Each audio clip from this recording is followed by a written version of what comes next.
Ya pemirsa, sebagai bentuk kepedulian terhadap keselamatan masyarakat dan keandalan sistem kelistrikan, PT PLN Persero UP3 Palembang melakukan peninjauan langsung terhadap sejumlah bangunan tinggi yang dinilai berpotensi membahayakan jaringan listrik di wilayah Kota Palembang.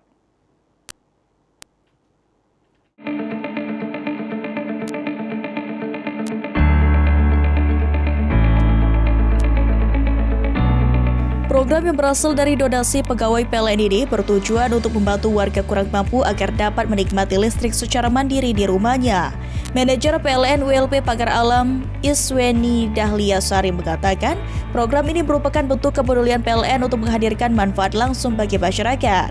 Sementara itu, Pak Sujadi mengaku sangat bersyukur karena kini keluarganya dapat menikmati listrik sendiri, sehingga anak-anak bisa belajar dengan lebih nyaman di rumah.